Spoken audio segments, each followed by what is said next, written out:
नमस्कार, मैं विलास रुकड़े फिर स्वागत करता हूं आपका सुप्रीम पावर न्यूज पर एक नई खबर के साथ। चलिए शुरुआत करते हैं आज की नई खबर की।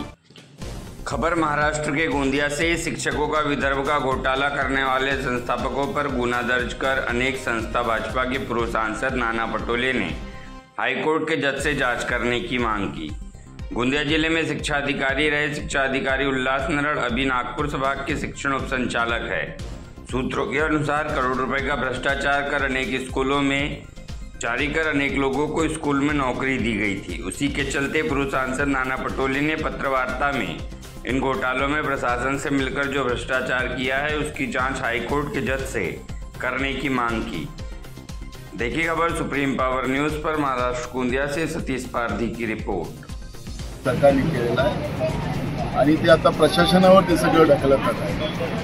प्रशासन तर दोषी आहेच, पण तेवढेच शासनकर्ते सुद्धा दोषी आहेत आणि म्हणून या सगळ्या याची SITच्या माध्यमातूनच नव्हे तर ही हायकोर्टच्या जजेसच्या माध्यमातून ही चौकशी व्हावी आणि या सगळ्या पापाचा भांडा चौकीच्या समोर स्पष्टपणे दिसला पाहिजे आणि या सगळ्यांवर कडक कारवाई झाली पाहिजे ही मागणी काँग्रेस पक्षाची आहे।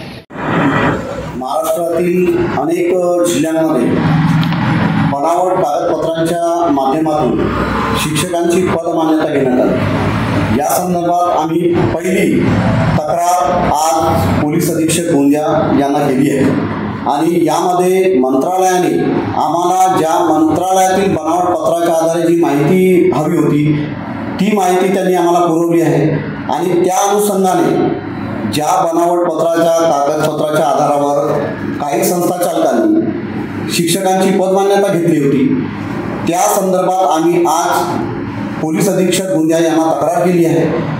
मंत्रालयाने आम्हाला दिलेली माहिती की असे कोणतेही पत्र मंत्रालयाने निर्गमित केलं नाही आणि त्या आधारेच खोट्या बनावट आणि बनवाबनवीच्या पत्राच्या आधारे ज्या संस्था चालकांनी आपल्या शिक्षण संस्थांमधील विविध शाळांमध्ये पदमान्यता घेऊन शासनाचा तिजोरीवर डल्ला मारला, काही राजकारण्यांनी त्याच्यावर घुडझूड घातली, व्हाईट कॉलर नेत्यांनी ब्लॅक मनी कशी कमवली हे या शिक्षक भरती घोटाळ्यातून समोर येत आहे। म्हणून आम्ही आज पहिली तक्रार लेखी तक्रार आज पोलीस अधीक्षक गोंदिया यांना दिली आहे। त्यांनी आश्वस्त केला की या संदर्भात अंतर्भूत पूर्ण चौकशी होईल, कारवाई होईल असं त्यांनी आश्वस्त केलं आहे। मला महाराष्ट्र शासनाची एक विनंती आहे की स्वच्छ प्रशासन म्हणून ज्या मुख्यमंत्र्यांचं नाव गाजलेलं आहे त्या गृहमंत्र्यांनी त्या मुख्यमंत्र्यांनी या संदर्भात कुणाची हयगय करू नये आणि सत्यता बाहेर पडावी म्हणून सगळ्यांना निर्देश देण्यात यावा।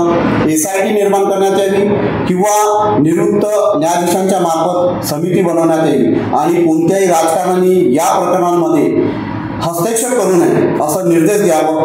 अधिकाऱ्यांना निपक्षपातीपणे या प्रकरणांची चौकशी करून आरोपी जे आहेत त्यांचा पर्दाफाश करावा, त्यांच्यावर फौजदारी गुन्हा दाखल करावा अशी विनंती आम्ही करतो।